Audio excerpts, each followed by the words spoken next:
Alright, let's go ahead and take a look at some of the menu options and a brief overview for Democracy 4.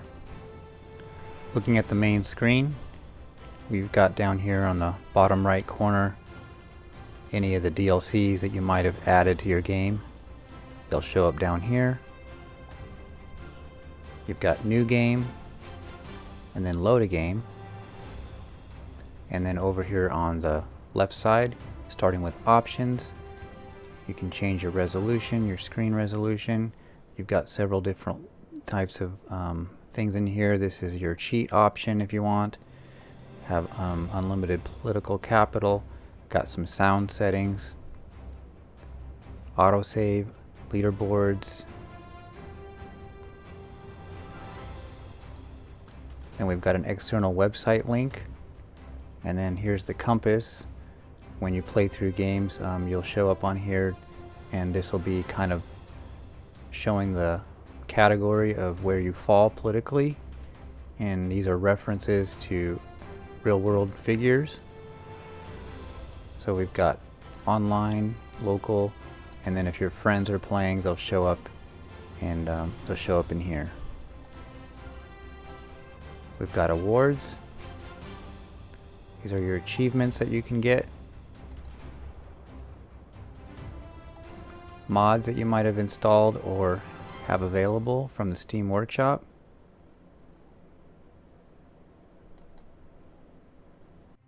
Here looks like a guide here on how to play. Kind of a manual. And we've got quit. And then down here we've got our credits. Let's go ahead and jump into a game and take a look at the user interface. When you start a new game, you're greeted with this screen. You can go ahead and pick the country that you want to start out with. And as you can see, there's lots of countries. You can change some of the things. Actually, you can't, but you can see some information here and some stats. When you click on play, you can pick your party name. You've got a lot to choose from. Then you can pick the opposition party. You can pick their color. And you can also pick your color. So let's go ahead and select one.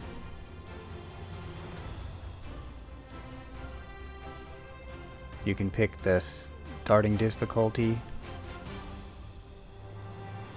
Not sure what some of this does.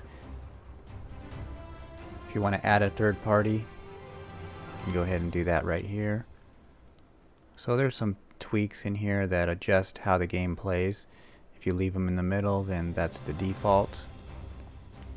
If you select this slider for the economic cycle, you'll start with a downturn in finances.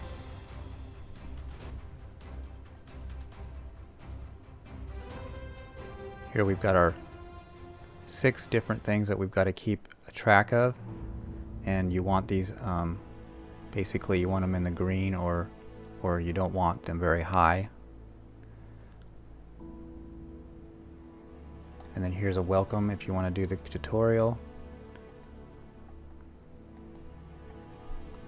And once we're inside the game itself, looking at the interface can be a little overwhelming, but starting up in the left corner, we've got our income, and then we've got expenditures, deficit, and then here's our debt.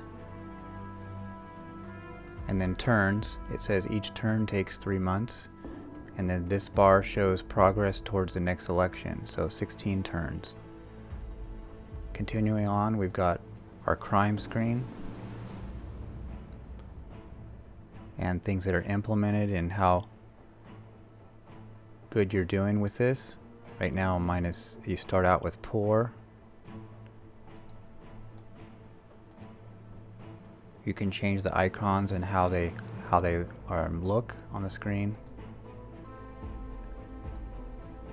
Next we have voting intentions, disposable income, voter types, focus groups, changes, and then compass and where you are starting at.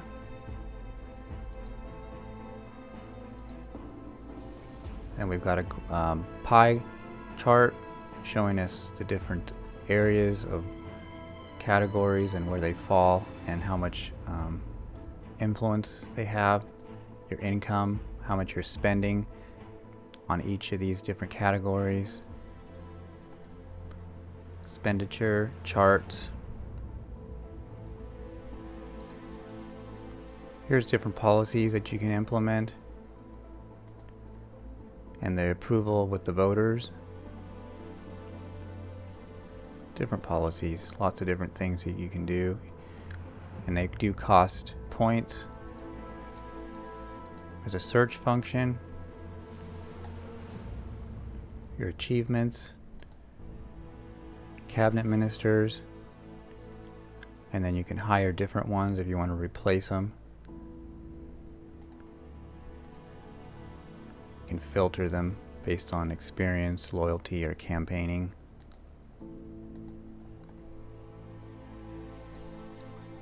Some sound options.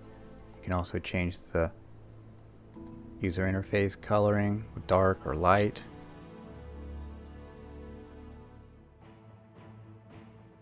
These are the different options that you end up having when you get closer to the election. You can do speeches, fundraising, perceptions, voting. And then our quarterly report. And then of course the 6 different categories that you're keeping an eye on show up in here as well. You cannot move on to your next turn until you resolve this issue if there's a question mark.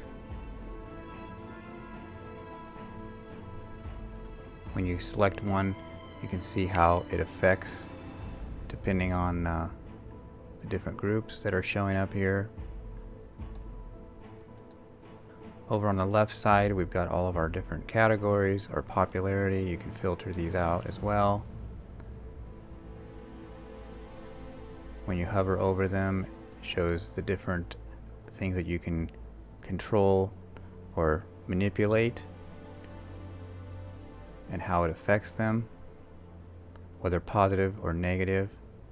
And of course, some of the things you want to be affected negatively, and some of the things you may want to be affected positively, depending on what you're working on. And if you click on something, then you can select something in here and apply the change. And then over here on the right, it shows how many action points basically it's going to take to do whatever you want to do. When you hover your mouse over it, you can see it says 2. If I go up to here, it's 4. If you want to move it to there, hit apply, and then right in the middle is our action points, and then our ministers, and then their colors. Their background color reflects their approval of you as you make decisions. You can click on the political capital in the middle and see where it's at, where your approval is at. So that's a brief overview of the user interface for Democracy 4. Thanks for watching.